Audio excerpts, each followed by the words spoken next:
Olá! Hoje a gente vai mergulhar num trabalho de detetive, um dos mais fascinantes que existem e que acontece todo dia em hospitais veterinários. A gente está falando da neuroimagem.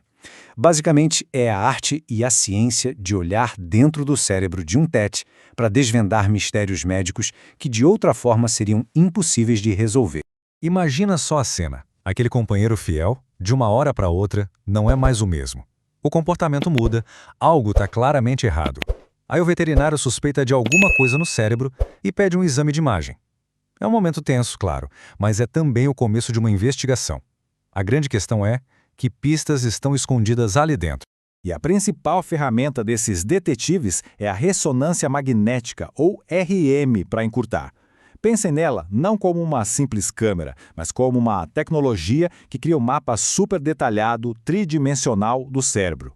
Esse mapa mostra tudo: a estrutura, os tecidos e, o mais importante, qualquer coisa que não deveria estar ali. É com esse mapa em mãos que a busca por respostas começa de verdade. Vamos começar? Nossa investigação se inicia com o primeiro grupo de suspeitos. Os tumores que crescem do lado de fora do cérebro, sabe? Eles pressionam o cérebro de fora para dentro. Esses são conhecidos como tumores extraaxiais. E dentro desse grupo tem um suspeito que aparece com muita, mas muita frequência. Na verdade, ele é o tumor cerebral mais comum em gatos e um dos mais comuns em cães. O nome dele? Meningioma. Vamos dar uma olhada na ficha desse suspeito. Ele é o principal culpado nos gatos e figura carimbada nos cães. A boa notícia é que muitas vezes ele não é tão agressivo assim. Geralmente cresce devagar e costuma ser benigno. Ele se origina nas meninges, que são como as capinhas de proteção do cérebro, e pode ter várias formas. Um nódulo, uma coisa mais irregular, ou até uma placa mais espalhada. E aqui está o retrato falado do meningioma. Essa é uma ressonância de um Golden Retriever, e as setas estão apontando bem para o tumor. Reparem como ele fica na borda do cérebro, formando uma massa bem definida que chega a empurrar o tecido cerebral. Os meningiomas quase sempre deixam uma pista crucial, que os radiologistas adoram: o sinal da cauda dural. É um brilho, um realce no revestimento do cérebro que se estende a partir do tumor, parecendo mesmo uma cauda. E o mais impressionante, um estudo mostrou que essa pista tem 94% de precisão para dizer que é um meningioma. Ou seja, é uma ferramenta de diagnóstico poderosíssima. Agora, a nossa investigação avança para um outro tipo de suspeito. Dessa vez, a gente não está procurando por invasores de fora, mas sim por aqueles que nascem dentro do próprio tecido do cérebro. Eles são os infiltradores, os tumores intraaxiais. E o principal suspeito nessa categoria é o glioma. Bem diferente do meningioma, esse tipo de tumor nasce das próprias células de suporte do cérebro, as células da glia. A ficha criminal do glioma já mostra um perfil bem mais complicado. Ele cresce de dentro para fora e é mais comum em raças de focinho achatado, como boxers e bulldogs. A agressividade dele pode variar muito, mas a característica mais perigosa são as suas bordas, que são mal definidas. Ele se infiltra no tecido cerebral saudável, o que o torna um adversário bem mais difícil de combater. Olha só o retrato falado do glioma. A diferença é gritante, né? Nessa imagem de um boxer, a gente vê uma lesão enorme cujas bordas se misturam com o cérebro em volta. Não tem uma linha clara separando o que é tumor e o que é tecido saudável. Isso ilustra perfeitamente essa natureza infiltrativa dele. Bom, meningiomas e gliomas são suspeitos mais comuns, mas a lista não para por aí não. Um bom detetive sabe que precisa considerar todos os possíveis culpados antes de fechar o caso. Essa comparação aqui é muito boa para a gente entender. À esquerda, a gente vê um tumor hipofisário, lá na base do cérebro, com as bordas super nítidas, bem definidas. Já à direita está o glioma que a gente acabou de ver, com as suas margens todas irregulares, se infiltrando em tudo. Comparar os dois lado a lado mostra como a aparência na ressonância dá pistas vitais para identificar o tipo de tumor. Além do tumor hipofisário, tem outros suspeitos na lista.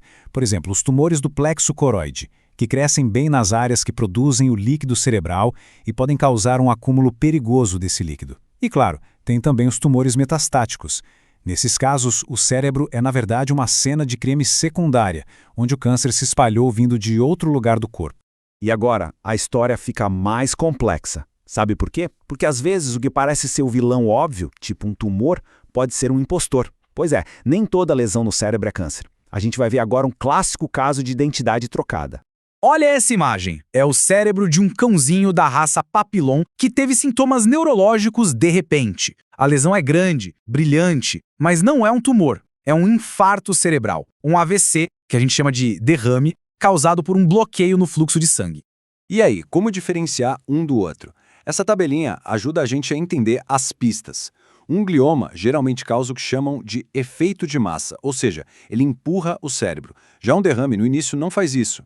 Outra coisa, o glioma tende a brilhar com contraste, enquanto o derrame nos primeiros dias, não. E talvez o mais importante seja a história do paciente. Os sinais de um tumor são lentos, progressivos. Os de um derrame são, súbitos, agudos. O derrame também pode ser hemorrágico com sangramento, o que deixa a investigação ainda mais interessante. A aparência do sangue na ressonância muda muito com o passar do tempo. Essa linha do tempo aqui simplifica bastante. Ela mostra como o sangue passa por várias fases de hiperagudo a crônico, e cada fase tem uma aparência diferente nas imagens. Entender essa evolução é fundamental para datar o evento e acertar o diagnóstico.